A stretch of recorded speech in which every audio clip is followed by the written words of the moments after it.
ધોરણ 10ના વિદ્યાર્થી મિત્રો, ગુડ આફ્ટરનૂન એવરીબડી. નેક્સ્ટ લેક્ચરની અંદર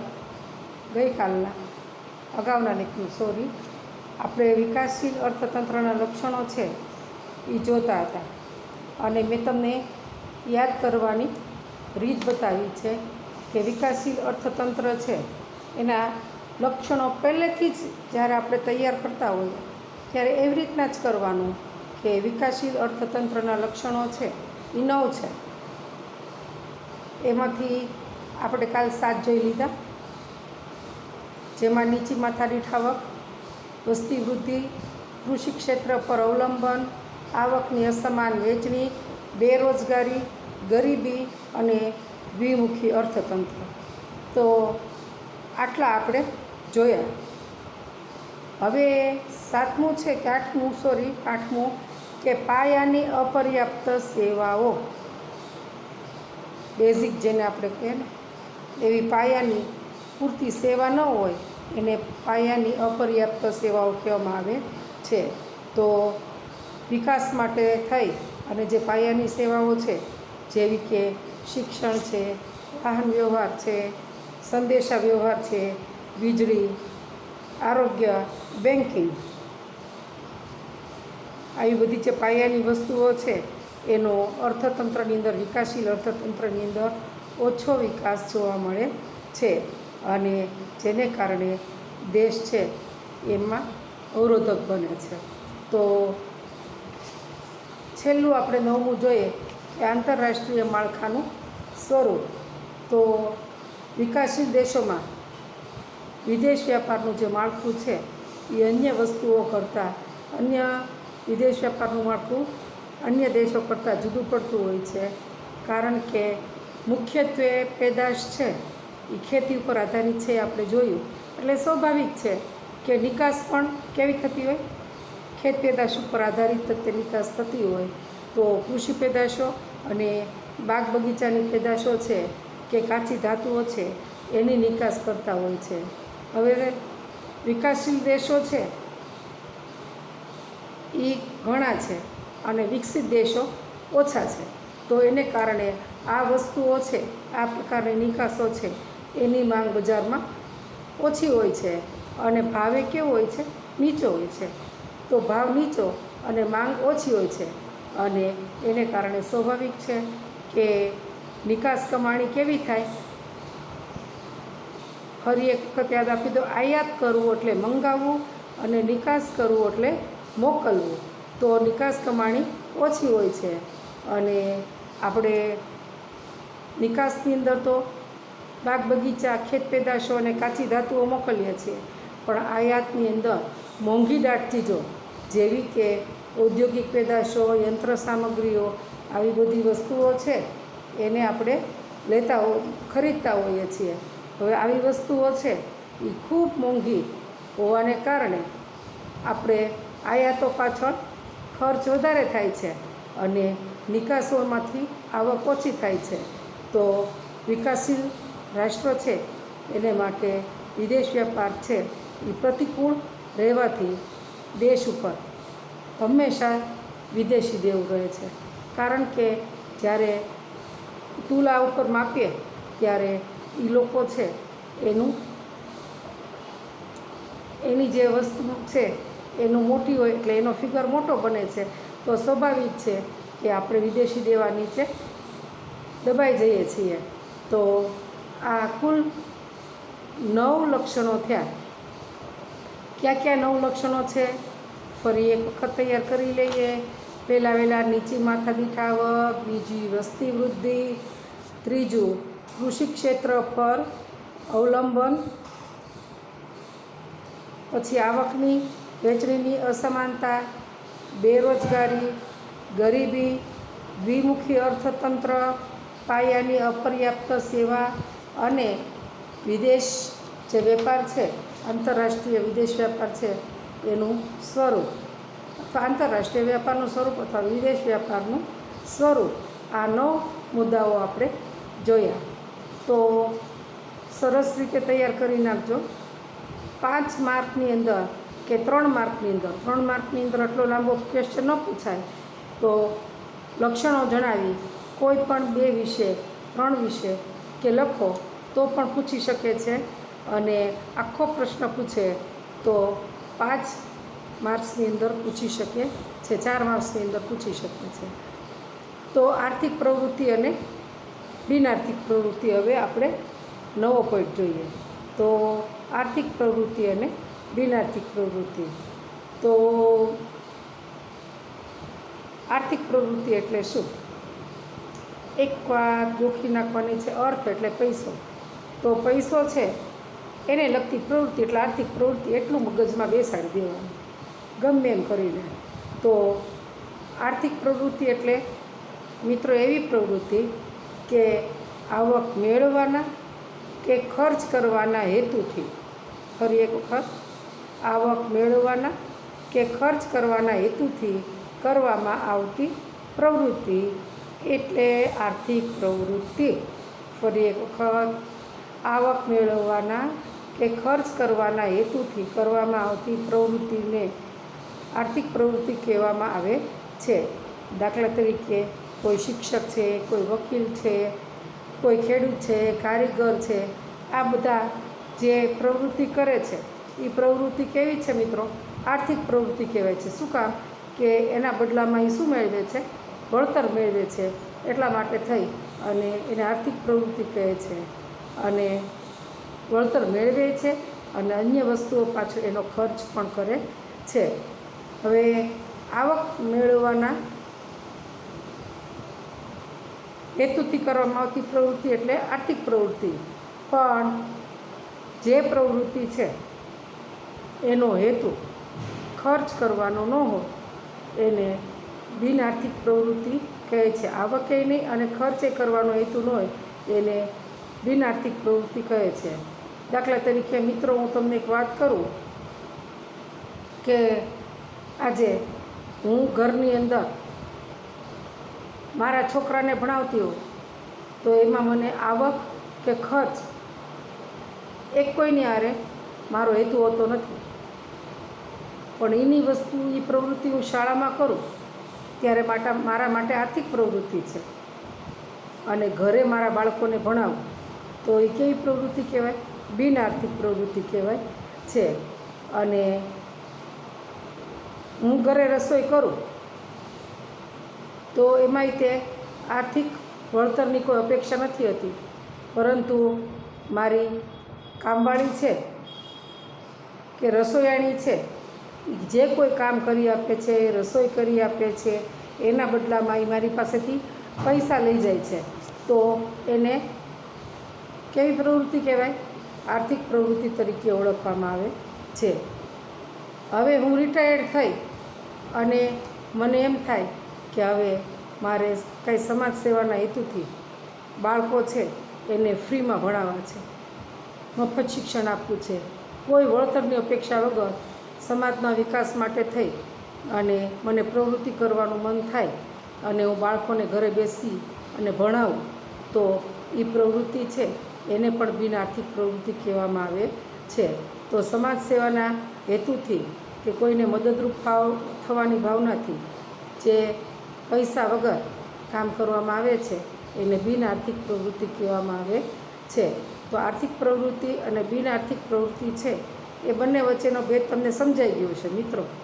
તો હવે આપણે ભારતીય અર્થકારણ છે એના માળખા તરફ જઈએ. તો અર્થતંત્રની અંદર, દરેક અર્થતંત્રની અંદર આવક મેળવવા માટે કે ખર્ચ મેળવવા માટે થઈ ને જે વિવિધ પ્રવૃત્તિઓ થાય છે એ પ્રવૃત્તિઓ છે એ વ્યવસાયોને આધારે 3 વિભાગમાં વહેંચવામાં આવે છે. એક તો પ્રાથમિક ક્ષેત્ર, બીજું માધ્યમિક ક્ષેત્ર અને ત્રીજું સેવા ક્ષેત્ર. તો વિવિધ અસંખ્ય આર્થિક પ્રવૃત્તિ છે એને 3 વિભાગમાં વહેંચવામાં આવી છે: પ્રાથમિક ક્ષેત્ર, માધ્યમિક ક્ષેત્ર અને સેવા ક્ષેત્ર. તો આને વ્યવસાયોનું વર્ગીકરણ કહેવામાં આવે છે. અને આમાં પ્રાથમિક ક્ષેત્રમાં કઈ કઈ બાબતોનો સમાવેશ થાય છે?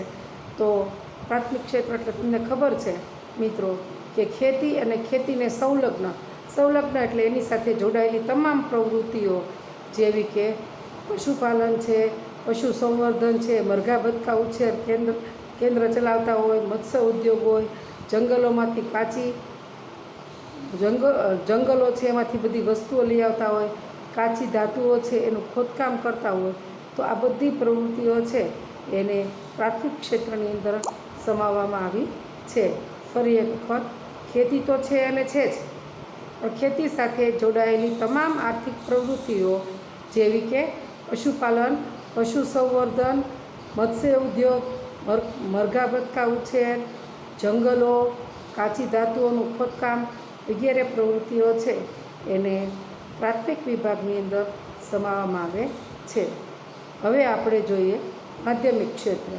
તો આ વિભાગ છે મિત્રો એ ટૂંકમાં યાદ રાખવું હોય તો આપણે એમ કહેવાય કે ટાચણીથી માંડીને જમ્બો જેટ વિમાન બનાવવા સુધીની તમામ પ્રવૃત્તિઓ છે એનો સમાવેશ માધ્યમિક ક્ષેત્રમાં કરવામાં આવે છે.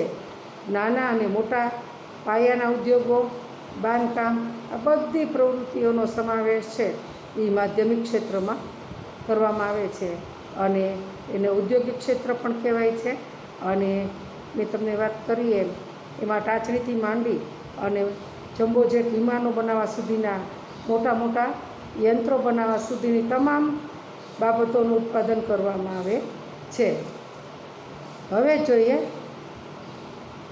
સેવા ક્ષેત્ર. તો સેવા ક્ષેત્રની અંદર મિત્રો અનેકવિધ સેવાઓ છે એનો સમાવેશ કરવામાં આવે છે. સેવા ક્ષેત્ર એટલે એવી વસ્તુ મિત્રો કે આપણને એમાં કોઈ ઠોસ વસ્તુ હાથમાં નથી લાગતી, આપણે ખાલી એનો ઉપયોગ કરી શકીએ છીએ, વપરાશ કરી શકીએ છીએ. દાખલા તરીકે આપણે બસમાં બેઠા, ટ્રેનમાં બેઠા, પ્લેનમાં બેઠા, તો આપણે પૈસા આપીએ છીએ, એના બદલામાં એ લોકો શું કરે છે, આપણને એક ટિકિટ આપે છે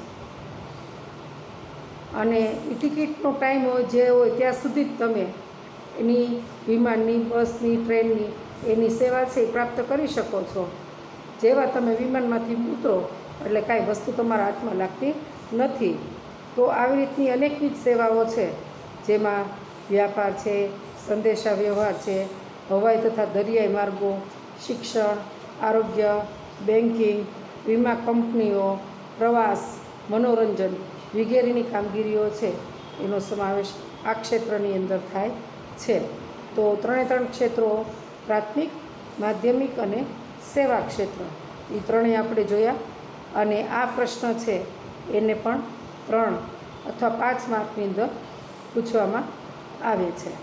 તો મિત્રો સામાન્ય રીતે આપણે જોઈએ તો વિકાસશીલ અર્થતંત્રની અંદર પ્રાથમિક ક્ષેત્રનું પ્રભુત્વ વધારે હોય છે.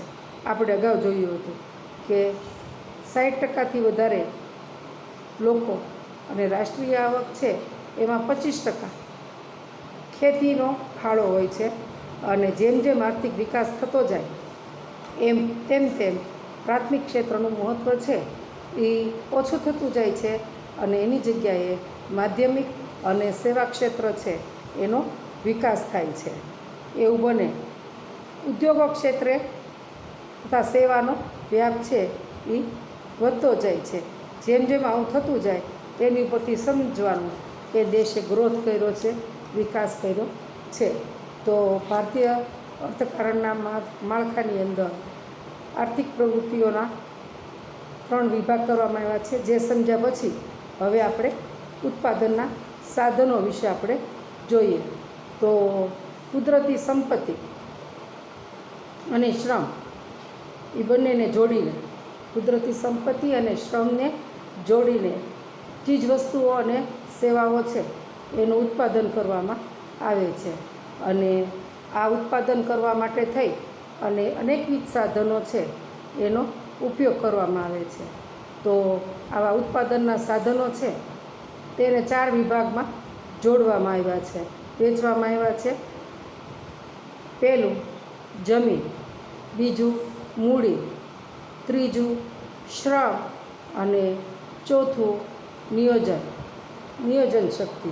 તો ફરી એક વખત ઉત્પાદનના સાધનો કેટલા છે? 4. ક્યાં ક્યાં?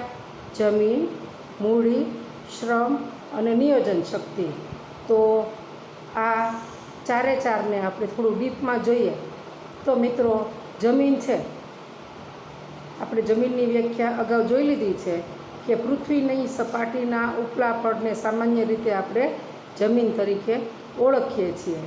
પરંતુ અર્થશાસ્ત્રીની પરિભાષામાં એની વ્યાખ્યા મુજબ જમીન એટલે માત્ર ઉપરનું પડ જ નહીં, પરંતુ પૃથ્વીના પેટાળમાં રહેલ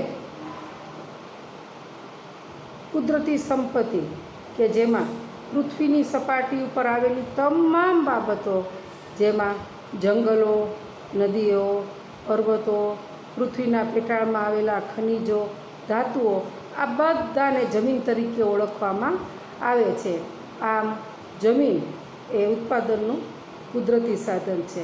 ફરી એક વખત યાદ રાખજો મિત્રો, જમીન એટલે ઉપરનું પાતળું પડ જ નહીં, પરંતુ તમામ પ્રકારની કુદરતી સંપત્તિ જે જમીન ઉપર આવેલી છે, એની અંદર જંગલો, નદીઓ, પર્વતો, પૃથ્વીના પેટાળમાં આવેલા ખનિજો, ધાતુઓ છે, વગેરેનો સમાવેશ કરવામાં આવે છે.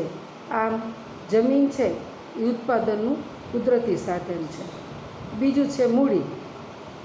તો મૂડી એટલે આપણે સામાન્ય રીતે પૈસાના મતલબની અંદર વિચારતા હોઈએ છીએ, પરંતુ અહીં મૂડીનો અર્થ વિશાળ અર્થમાં લેવાનો છે કે ઉત્પાદનની પ્રક્રિયામાં ઉપયોગમાં લેવામાં આવતા માનવ સર્જિત સાધનો, જેમાં દરેક વસ્તુ, યંત્રો હોય, ઓજારો હોય, મકાનો હોય, આ તમામ વસ્તુ છે એનો સમાવેશ મૂડીની અંદર કરવામાં આવે છે.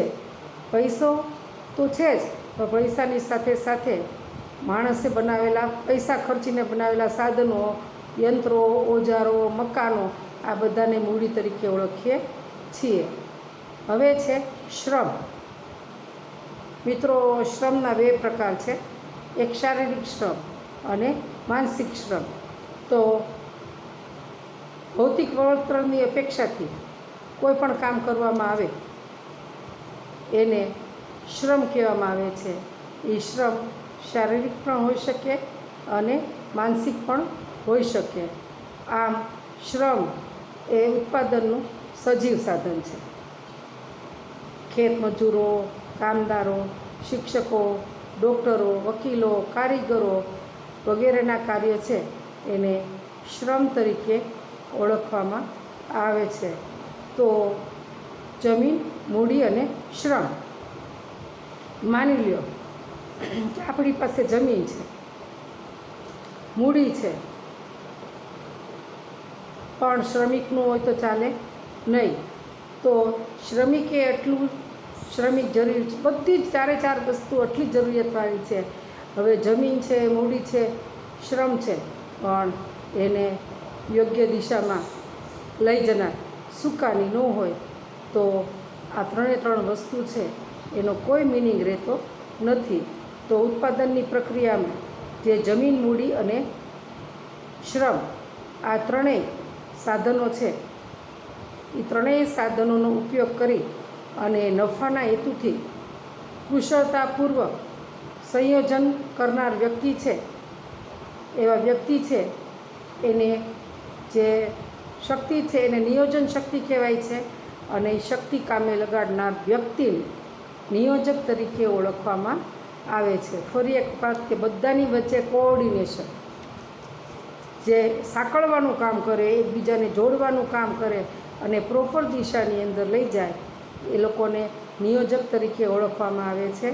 અને આ 3 સાધનો છે એને યોજનાપૂર્વક ઉત્પાદનમાં જોડવાની કામગીરી કરનાર નિયોજક છે એ જેટલો કુશળ અને કાબેલ હશે એટલું નફાનું પ્રમાણ વધારે છે. આ નિયોજક છે એનું મહત્ત્વ પણ ખૂબ જ વધારે છે. તો મિત્રો, આજે આપણે આર્થિક પ્રવૃત્તિ, બિનઆર્થિક પ્રવૃત્તિ, પછી ભારતીય અર્થકારણના માળખામાં 3 ક્ષેત્રો જોયા અને ઉત્પાદનના સાધનોમાં જમીન, મૂડી, શ્રમ અને નિયોજન શક્તિ. તો આટલા મુદ્દાઓ આપણે જોયા. આપણે અહીંયા અત્યાર સુધી એટલું બંધ કરીએ, ફિનિશ કરીએ છીએ અને નેક્સ્ટ પીરિયડની અંદર આપણે વધારે લેશું. તો આવતીકાલે ત્રીજો પાર્ટ એ પણ પૂરો થઈ જશે. તો મિત્રો, આપણે ઝડપથી આગળ વધી રહ્યા છીએ, ત્યારે તમારું પણ એટલું જ તે અમારી સાથે તમારે તાલમેલ મેળવવાનો છે. અને 3 પાર્ટ છે એ કમ્પ્લીટ થઈ જાય પછી એક દિવસ આપણે એક્ઝામ ગોઠવવાની છે. તો તમે લોકો તૈયારી કરી લેજો. અને હું આવતા વીકની અંદર ગમે ત્યારે સોમથી શનિની અંદર આ 3 પાઠો છે એની એક્ઝામ લેવાની છું. એટલા માટે તમારે કાલનો રવિવાર છે એ આ 3 પાઠને નામ કરી નાખવાનો છે. અને આખા દિવસની અંદર લેક્ચર તો જોયેલા જ છે, એટલે એકવાર તૈયાર કરી લેજો. જે રીતના તમારે કરવું હોય એ તમારી અનુકૂળતા છે. પણ ગુરુ, શુક્ર, શનિ 3માંથી એક દિવસમાં હું તમારી એક્ઝામ લેવાની છું. ત્યાં સુધી રજા લઉં છું. આવજો. અસ્તુ.